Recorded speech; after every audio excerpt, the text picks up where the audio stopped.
Today we're getting into crystalline methamphetamine, what most people call ice. That's right. And our goal here is really to understand it better, its properties, how it impacts you physically and mentally. Yeah, and also look at things like, drug combinations, testing, we're using harm reduction sources, peer-produced stuff for a clear view. How does ice actually, work? Okay, so fundamentally, ice is a central nervous system stimulant, a powerful one. It speeds up your breathing, your heart rate, basically puts your body into high gear. High gear how? Like chemically? Exactly. It causes a really rapid release of dopamine and noradrenaline in the brain.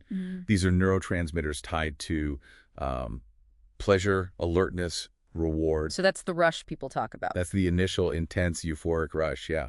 And it happens fast because of how ice gets into the brain. Right. Our sources highlighted that difference compared to regular amphetamine or speed. They're chemically similar, but not identical. Very similar. But there's a small structural difference in ice, just tiny. But it makes a big difference. A huge difference. It lets ice cross the blood-brain barrier much, much faster and more completely. Ah, okay, so it hits the brain harder and quicker. Precisely. Which explains that faster, more intense onset compared to speed. And how fast are we talking for the effects to kick in? Almost immediately sometimes. If it's smoked, snorted, or injected, you're looking at like 0 to 10 minutes. Wow. Okay. And the peak. When are the effects strongest? Peak effects usually hit within about 2 to 4 hours. The overall feeling, the high, might last somewhere between 4 and 12 hours. But here's something our sources really stress: the half-life. This is crucial, isn't it? Absolutely critical. Even when you feel like the effects have worn off, the drug is still active in your system. For how long? It can be metabolically active for up to 12, maybe even 24 hours after the last time you used it. 12 to 24 hours. So even if you feel down, it's still in there. Exactly. And that's super important if you're thinking about redosing or, crucially, taking any other substances. The risk of interaction is still high. Okay, let's talk effects then. Physical ones first. Sure. Initially, you get that surge of energy, alertness, but it also often comes with insomnia, hyperactivity, jaw clenching, teeth grinding. And dehydration, right? That's a big one. Huge. Yeah. Dehydration is a major factor.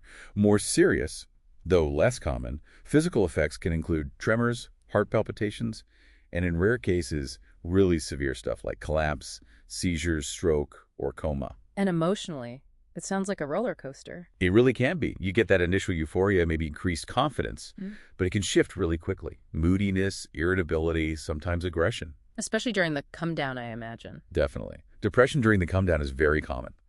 And though rare, suicidal thoughts can occur. It's important to be aware of that. Psychologically, too. I mean, beyond mood. Right. You might feel more focused initially, more motivated, but there's a significant downside risk. Anxiousness, paranoia are common. And potentially more severe things. Yes. Visual or auditory hallucinations can happen, even full psychotic episodes, especially with heavy or prolonged use. And long-term, what does chronic use look like, according to the sources? Long-term heavy use, well, can lead to cognitive problems, ongoing mental health issues like psychosis, even physical damage, think musculoskeletal problems, and that severe tooth decay, meth mouth, which is often linked to dry mouth, poor nutrition, lack of sleep, teeth grinding. So it's not just the chemical. Our sources mention the setting drug idea. Can you unpack that? Yeah, it's a really important concept in harm reduction. Set is your mindset, your physical state, your expectations. Setting is your environment, where you are, who you're with. And drug is the substance itself, its purity, the dose. So all three interact to shape the experience. Exactly. The same dose could feel very different depending on your set and setting. It highlights why experiences can vary so much. And why combinations are such a big deal. What are the really dangerous ones with ice? Okay, top of the list. MAOIs, that's a type of antidepressant, and tramadol, the painkiller. Mixing these with ice is incredibly risky. Why is it? They interfere with how your brain breaks down neurotransmitters. So they massively ramp up the effects of meth, leading to severe heart problems, psychosis, agitation, really dangerous territory. And other stimulants, like MDMA or cocaine. Also risky. Combining stimulants puts immense strain on your heart. It significantly increases the risk of heart attack or stroke. What about mixing it with depressants? Alcohol, GHB, opioids? People might think they balance it out. Yeah, that's a common misconception and a dangerous one. While they might feel like they counteract the ice, you might end up taking more of both substances to get the desired effect. I I see. So you're putting even more strain on your body, particularly your heart, without necessarily realizing the full extent of it. Precisely, it's a hidden danger. Okay, switching gears slightly. Real-world stuff. Drug testing. What do the sources say about detection times?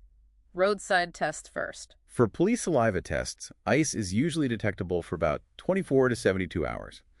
And that's typically measured from when you last slept, not just your last dose. Sleep helps clear it.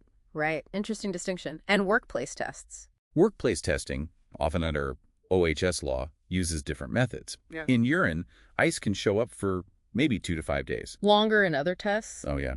Hair testing can detect it for up to 90 days. And blood tests, similar to urine, usually around 2 to 5 days. So wrapping this up, what's the main takeaway from this deep dive? I think it's the rapid, intense nature of ice, driven by that small chemical difference, but also how much your personal state, your set and setting, shapes the whole experience. And the risks seem amplified by the fact that, as our sources stress, in an unregulated market, you never really know the purity or dose you're getting. Exactly. That uncertainty is a huge risk factor in itself. Ultimately, understanding these details, the chemistry, the effects, the risks, that knowledge is vital for making informed choices, or just for critically thinking about these complex issues.